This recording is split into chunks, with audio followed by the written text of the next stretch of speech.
Kita masih melanjutkan hal-hal yang terkait dengan pengertian pada graf.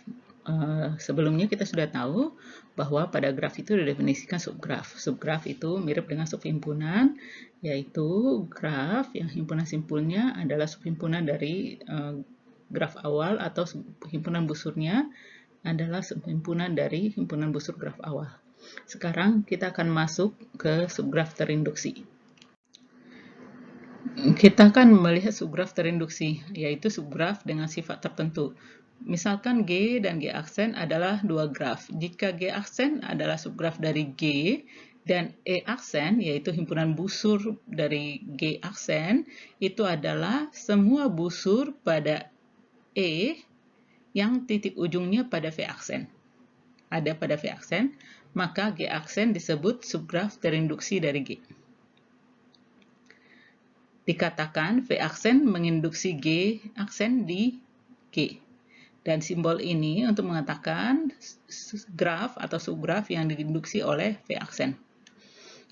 Sebagai contoh, di sini kita punya graf G. Ini ada graf G dan ini ada graf E aksen. Graf G aksen itu adalah subgraf terinduksi dari G. Mengapa? Karena di sini G itu memiliki 4 simpul. Simpul ini kan dia yang kita ambil nih dari luar ya, jadi subgraf yang ini. Dan setiap dan busur-busur dari G aksen itu adalah semua busur pada G yang titik ujungnya ada pada V aksen. Jadi V aksen di sini adalah ini, dan ini. Atau kalau kita lihat di graf awal adalah ini dan ini dan ini. Kalau kita melihat hanya keempat titik yang di luar ini, maka busur-busur yang titik ujungnya ada di V aksen itu adalah busur ini, busur ini, busur ini, dan busur ini. Dan keempat busur tersebut ada di G aksen. Maka ini adalah subgraf terinduksi dari G. Sementara subgraf yang di G double aksen ini bukan subgraf terinduksi dari G. Mengapa? Karena di sini himpunan simpul dari G aksen itu adalah seluruh simpul yang ada di G. Seluruh ada 5 ya, gitu. Tetapi di G ada busur yang ini misalnya. Tetapi dia tidak ada di sini. Ada juga busur yang ini, tetapi dia tidak ada di sini. Maka ini bukan subgraf terinduksi dari G. Jika U adalah subset dari V sembarang himpunan simpul, maka G dalam kotak kurung kotak U menotasikan graf dengan himpunan simpul U yang busur-busurnya tepat merupakan busur G yang kedua ujungnya ada di U. Dengan kata lain, busur dari GU adalah himpunan busur XY, di mana XY adalah anggota dari E atau busur di G, dan X dan Y, simpul X dan Y ada di U. Jika H adalah subgraf dari G, jadi H subgraf dari G, maka penulisan GVH nanti kita sederhanakan menjadi GH. Seperti penggunaan GU ya di sini. Jadi di sini GU, nanti di sini pun kita menuliskannya GH. G aksen subset dari G adalah subgraf pembangun dari G jika V aksen membangun semua yang ada pada G. Atau dengan kata lain, V aksen sama dengan V. Sebagai contoh, ini ada graf G, maka ini adalah G himpunan 4, 5, 6. Jadi kita mengambil himpunan simpul 4, 5, 6. 4, 5, 6.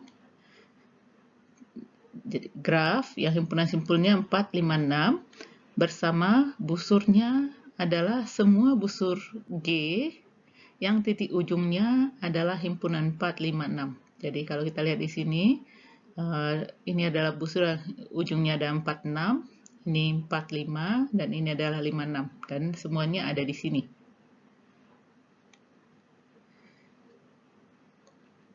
Kemudian, kalau kita lihat graf yang di sebelah kanannya, graf ini adalah subgraf pembangun dari G. Karena jika kita lihat himpunan simpul pada subgraf ini adalah semua himpunan simpul yang ada di G. Maka ini kita sebut himpunan subgraf pembangun dari G.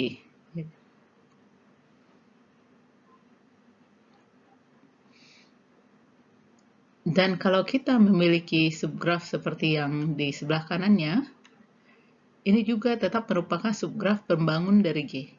Karena semua busur, semua simpul yang ada di G tetap ada di subgraf ini. Jika U sembarang himpunan simpul,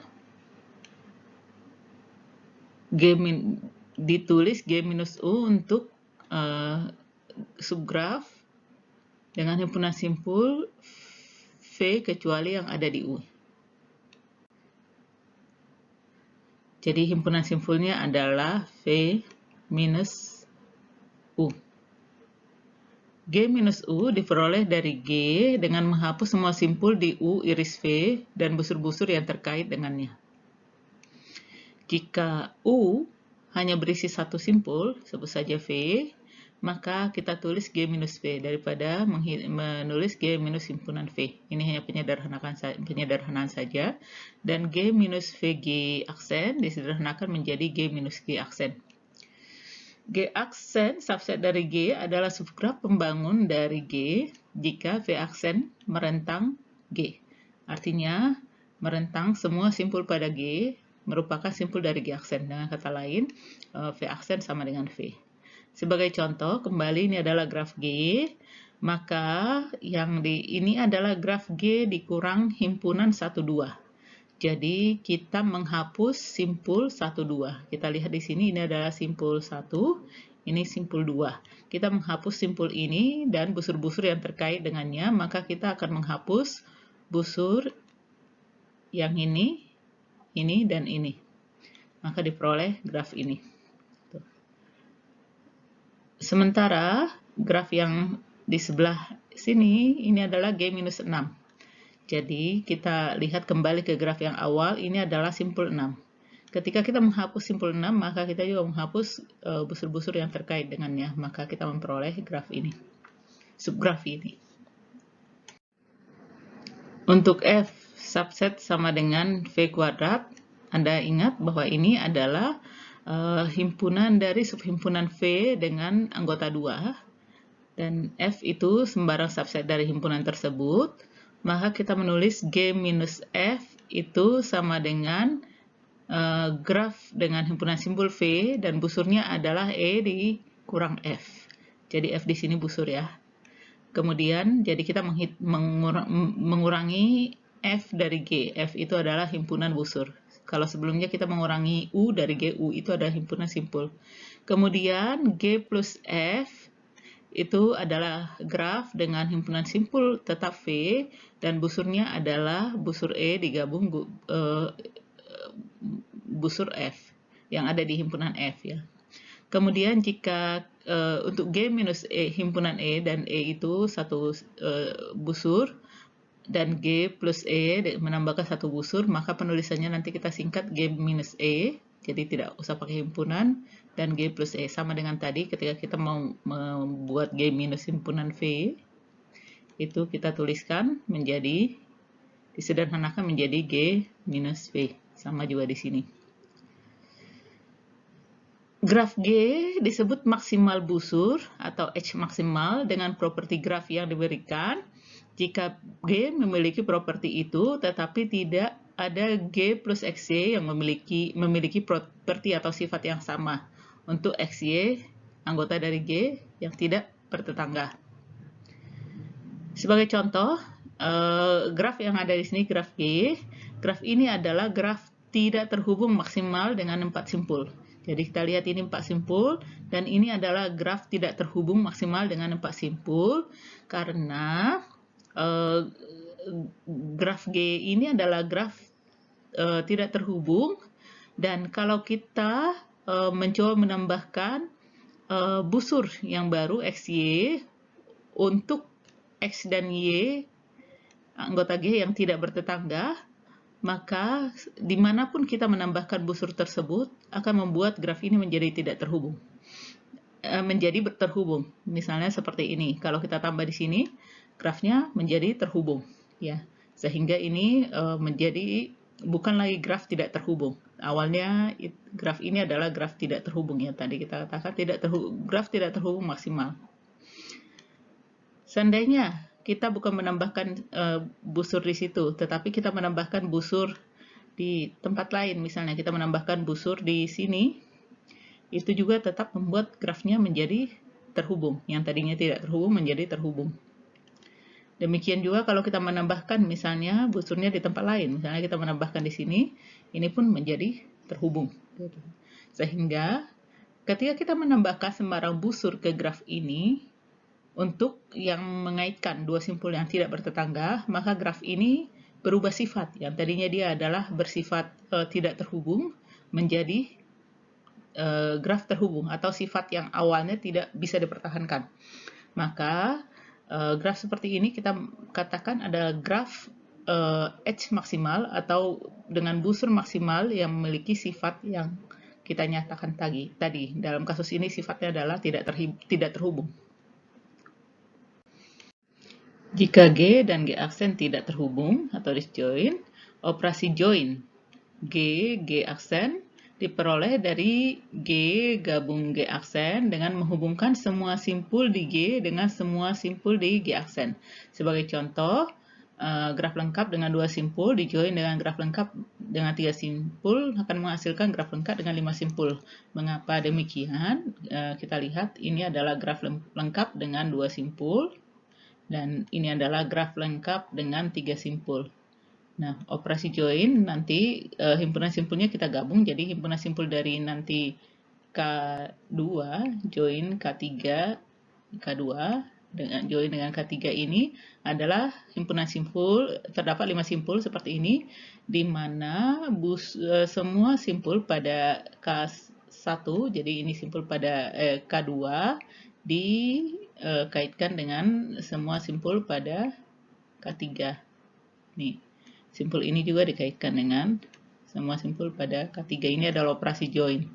Maka kita akan memperoleh hasilnya adalah K5. G bar disebut komplement dari G atau nanti kita sebut G komplement jika graf G komplement ini adalah graf yang himpunan simpulnya sama dengan himpunan simpul dari G, tetapi himpunan busurnya adalah semua himpunan dengan 2 elemen dari V yang tidak berada di E. Atau dengan kata lain, G komplement itu adalah graf yang himpunan simpulnya sama dengan G, di mana 2 simpul di G komplement akan bertetangga jika kedua simpul tersebut tidak bertetangga di G. Ya. Sebagai contoh, ini graf G dan ini nanti graf komplementnya. Karena di sini simpul ini dengan simpul ini bertetangga di G, maka dia tidak bertetangga di G komplement. Ini dengan ini, yang ini dengan ini bertetangga di G dan dia tidak bertetangga di G komplement. Sebaliknya, simpul ini tidak bertetangga di G, maka dia bertetangga di G komplement. Ini juga bertetangga di G komplement, ini juga bertetangga di G komplement, ini juga bertetangga dengan di G komplement, dan ini juga. Sehingga nanti kita peroleh G komplementnya adalah seperti ini. Sehingga kalau Anda perhatikan, nanti jika G digabung dengan G komplement, maka akan diperoleh Kn. Dengan N itu adalah orde dari G.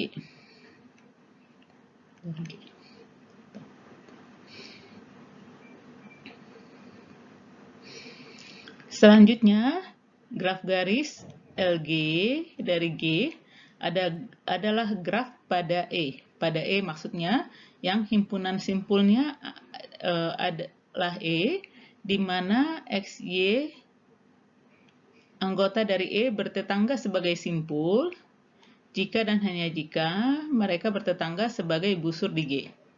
Maksudnya seperti apa? Saya hapus ini dulu.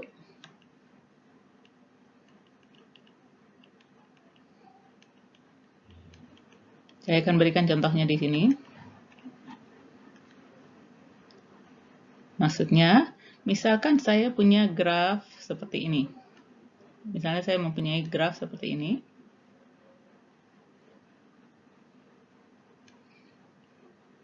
Biar gampang saya sebut saja namanya A, B, C, D.